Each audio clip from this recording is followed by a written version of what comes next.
Ketika masih frater, saya ingat ada seorang frater yang sangat giat untuk memperjuangkan nasib orang miskin. Sampai dia berkata kepada teman-temannya, ada suatu daerah miskin di paroki waktu itu, kalau berkunjung ke sana nggak bawa sembako percuma. Lalu kami waktu itu juga berdebat, ya, mendiskusikan ini. Saya kira kata-kata itu kalau menurut bacaan pertama ini kurang ajar, ya. Karena seolah-olah yang dibutuhkan manusia itu hanya sembako. Nah, para konfrater yang terkasih,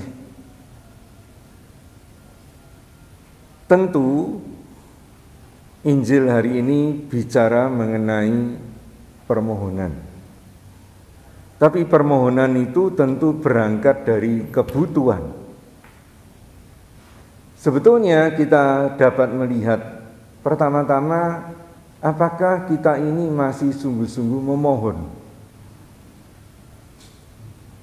Karena kalau kita tidak sungguh-sungguh memohon, sebetulnya sekali lagi seperti dalam bacaan pertama, kita ini sudah kurang ajar kepada Tuhan, ya. Apalagi tadi dibaca seorang ahli kitab suci, mantap sekali, ya. Kata-katamu kurang ajar, ya.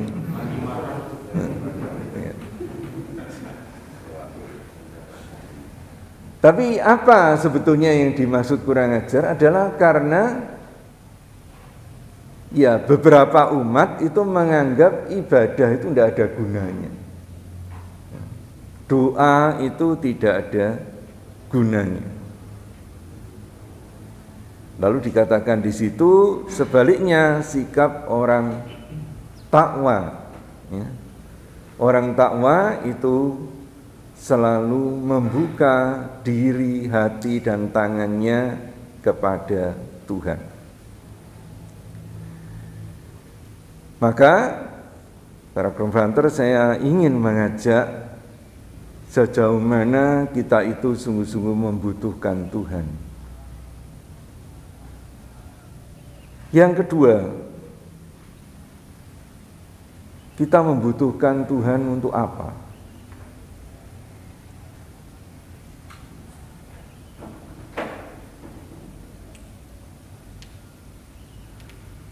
Seringkali kita ini ya harus diakui ya, masih tanpa kita sadari kembali kepada melulu kebutuhan-kebutuhan dasar, ya, makan dan minum. Saya tidak mengatakan bahwa itu tidak perlu, ya.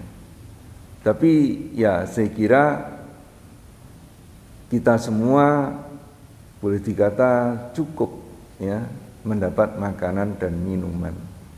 Sehingga ya kalau menurut hierarki kebutuhan Maslow itu kita perlu ya melihat kebutuhan-kebutuhan kita yang lain. Bukan hanya supaya kita tahu dan memohon, tapi kita supaya sadar sebetulnya sampai di mana taraf kehidupan rohani kita.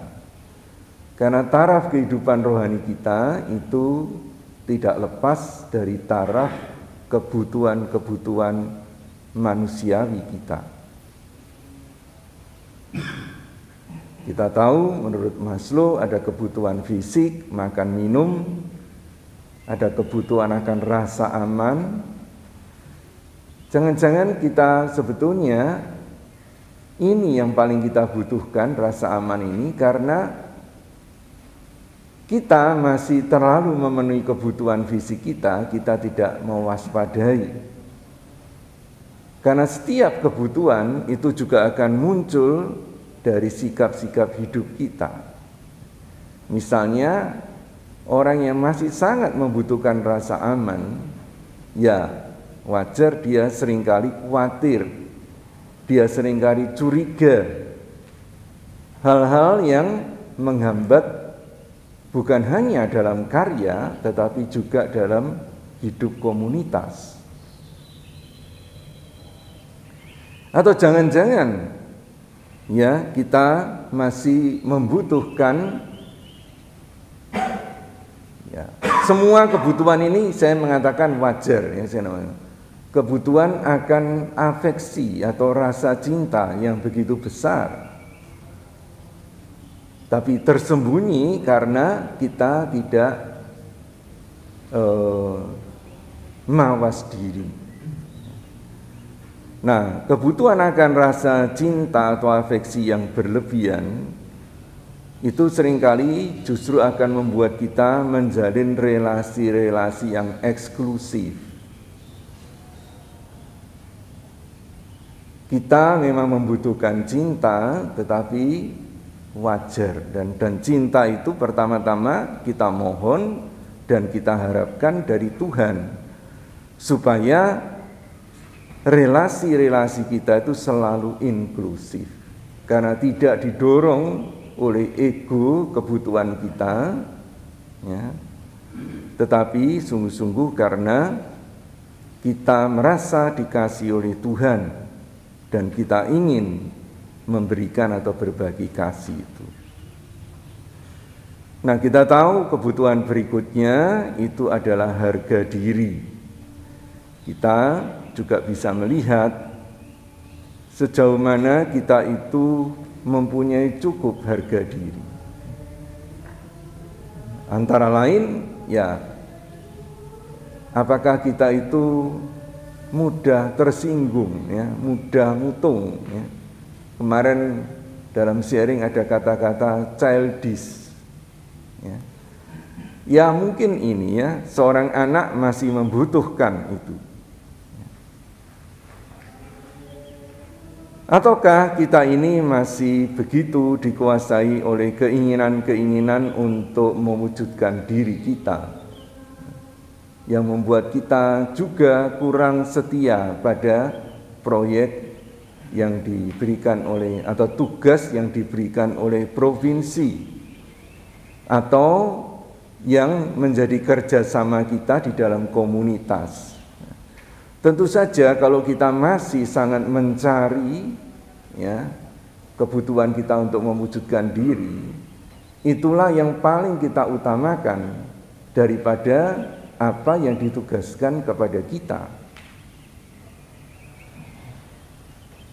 Saudara-saudaraku yang terkasih, marilah dalam pesta atau peringatan Bunda Maria Ratu Rosari ini ada waktu, dan kita juga dalam musprop yang reflektif ini dalam merevitalisasi hidup kita juga lebih mawas diri untuk melihat apakah kita masih membutuhkan Tuhan, dan yang kedua, kita membutuhkan Tuhan untuk apa dan bagaimana kita mengusahakannya. Semoga Bunda Maria, kalau kita mohon kepadanya, dan putranya Tuhan Yesus membimbing kita dalam kebijaksanaan, sehingga kebutuhan permohonan kita kepada Tuhan benar-benar membimbing hidup kita untuk melihat juga kebutuhan-kebutuhan kita supaya dipenuhi oleh Tuhan, dan kita benar-benar menjadi orang-orang yang dewasa. Bunda Maria bersama putranya Tuhan Yesus senantiasa menyertai kita.